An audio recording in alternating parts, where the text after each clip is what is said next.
Salut à tous, ravi de vous retrouver sur canalturf.com dans cette émission Direct Course. Réunion de gala en ce dimanche 8 février sur l'hippodrome de Paris-Vincennes avec à l'affiche deux épreuves estampillées groupe 1. Le prix des Centaures disputé sous la selle, mais également le Grand Prix de France. Un parcours de vitesse et cerise sur le gâteau, ce Grand Prix de France édition 2015 servira de support au pari à la carte. Certes, ils ne seront que 13 au départ, mais l'épreuve n'en demeure pas moins très alléchante. Sachez toutefois qu'avec si peu de partants, il ne faut pas s'attendre à de très gros rapports, d'autant que, à mon avis, les favoris devraient une nouvelle fois répondre présent dans ce classique. J'ai placé en tête de ma sélection numéro 2 Open Quick, vous le connaissez, il a fourni l'autoritaire lauréat du Grand Prix d'Amérique. Sachez également qu'il a participé à cette course en dernier, malheureusement pour lui ça s'était mal passé, gêné derrière un adversaire fatigué dans le dernier tournant, ensuite il s'est accroché avec Triote de Félière. Bref, ses performances dans l'édition précédente étaient à oublier. Le cheval aborde ce rendez-vous en pleine possession de ses moyens, il a un bon numéro derrière la voiture, il sera de nouveau pieds nus. Bref, c'est un lauréat en puissance. Je pense qu'il a les moyens cette année de réaliser le challenge que s'est fixé son entourage, à savoir remporter la triple couronne, le triptyque Grand Prix d'Amérique, Grand Prix de France, Grand Prix de Paris. Donc numéro 2, Up and Quick, mon favori. Je lui poserai le numéro 4, Texas Charm, qui fait lui aussi partie des meilleurs trotteurs de l'Hexagone. Un Texas Charm qui a été retardé par un mauvais départ dans le Grand Prix d'Amérique. Cette performance est à oublier. Sachez que le cheval a prouvé cet hiver qu'il était revenu au mieux. Il a également, il peut se targuer de posséder un chrono d'une 0,99 sur le parcours qui nous intéresse, soit le meilleur chrono du peloton sur ce tracé. À mon avis, dans ce lot, avec ce départ lancé qui va l'avantager, il peut, pourquoi pas, donner une excellente réplique à Open Quick. Ensuite, j'ai retenu le numéro 3, Timoko, qui fait lui aussi partie des meilleurs trotteurs actuels sur la scène hexagonale. Sachez que ce Timoko possède une très bonne vitesse de base, un bon numéro derrière la voiture, ça va l'aider. À mon avis, il peut faire aussi bien qu'en 2013 où il avait pris la 3e place de cette course. Le numéro 7, Ulan Duval, qui devra s'élancer un petit peu plus à l'heure extérieure. Cela dit, le cheval est en forme, il l'a prouvé tout au long de l'hiver. Il a terminé 5e de cette course l'an dernier, en 2014, et ce, alors qu'il avait un numéro en 2e ligne. Cette fois-ci, il part en tête et peut espérer logiquement terminer parmi les 4 premiers. Attention également au numéro 1, Maven, la jument américaine. Elle a mieux couru que ne l'indique son classement brut dans le Grand Prix d'Amérique. Ce jour-là, elle a été... n'était pas été vénère dans le dernier tournant, alors qu'elle n'était encore compétitive pour un accessite. Avec ce numéro 1 et sa bonne vitesse de base, elle peut terminer parmi les 5 premiers.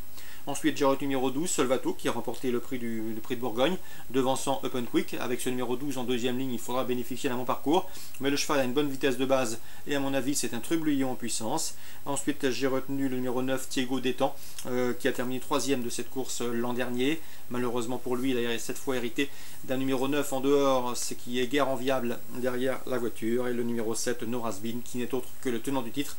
À mon avis, il lui sera difficile de conserver son titre, mais il sera imprudent de l'écarter d'une sélection. Le 2, le 4, ensuite le 3, le 6, le 1, le 12, le 9 et le 7, ma sélection pour ce Grand Prix de France édition 2015. Concernant le prix des Centaures, autre épreuve estampillée groupe 1, j'aime beaucoup le 406 Booster Winner qui est très performant sur les parcours de vitesse et comme celui-là des 2175 mètres. À mon avis, il peut prendre sa revanche sur le 404 Bocage d'Ortige qui vient le devancer dans le prix de Camille de Vézières. C'était un groupe 2 disputé sur ce parcours. Donc 406, 404, on prend les meilleurs commences. Ils devront toutefois composer avec le 402 Bali de Helard, à laquelle a prouvé qu'elle faisait partie également des meilleures sous la selle dans cette promotion, elle qui compte déjà 6 victoires à son palmarès, dont la plupart obtenues autre montée. Concernant 408 Valse de Rêve, elle aussi possède une très bonne vitesse de base, elle sera déférée des 4 pieds contrairement à son dernier succès. C'est une bonne chance théorique, mais il lui faudra composer avec le rendement de distance et face à de rivaux qui peuvent marcher sur de drôles de pieds en tête, la course poursuite s'annonce délicate. Donc 406, 404 et 402, ma préférence va au premier échelon dans ce prix des Centaures. Concernant la 9e, je vous conseille de racheter le 912 Blue Story. Je sais qu'elle est estimée au sein de Curie-l'Évêque. La dernière fois, elle a été contrariée au départ, pas des plus vénardes, elle n'a pas eu toutes ses aises et a été retardée par une faute en début de parcours. Ensuite, elle a tracé une fin de course encourageante sans que son driver ne soit méchant avec elle. Ici, dans ce lot, elle trouve l'occasion de remettre les pendules à l'heure. Donc le 912 Blue Story, elle est à mon avis en retard de gain et trouve ici l'occasion d'en combler une partie. 912 Blue Story.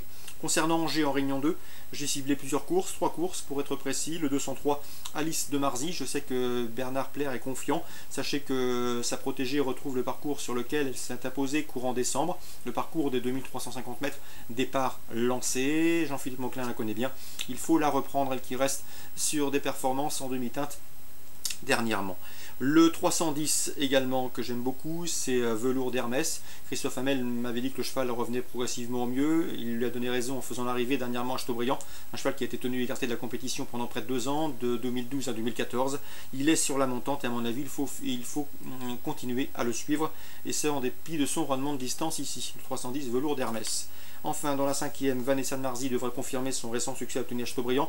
Ce jour-là, elle devance un cheval qui a gagné depuis en Réunion Premium, un cheval dur à l'effort. Sachez également qu'elle reste spéciale, elle n'est pas à l'abri d'un cartade. Cela dit, si son jeune partenaire parvient à bien l'utiliser, elle devrait pouvoir répéter. C'est une jument qu'il ne faut pas trop reprendre dans un parcours, qu'il faut laisser glisser, car elle a de la tenue, elle est capable d'aller longtemps, et le parcours de tenue va lui convenir. La piste d'Angers également, une grande piste faite pour elle, d'autant que c'est une bonne droitière. À mon avis, dans ce lot, elle doit pouvoir jouer les premiers rôles. Le 511 Vanessa de Marzy, son principal rival pourrait être le 508 Univers Brévillet, qui vient de s'imposer dans un bon style sur l'hippodrome de Nantes le 25 janvier. 511, 508, course ciblée Angers Réunion 2, 2e 203, 3e 310, 5e 511.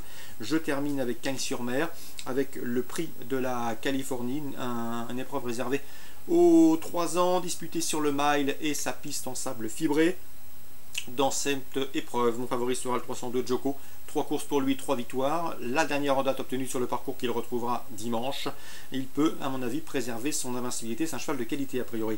Le 301 Roméo Lima, qui a été pré-vitesse dans la dernière préparatoire et qui s'est bien relancé pour prendre 3e place, peut pourquoi pas compléter le couplet gagnant. 302-301, mes deux préférés pour le prix de la Californie en Réunion 3 à Cagnes-sur-Mer. L'hippodrome de Cagnes-sur-Mer également qui propose 2 temps forts en cette réunion dominicale. Très bon jeu à tous, bonne journée et à très bientôt sur Direct.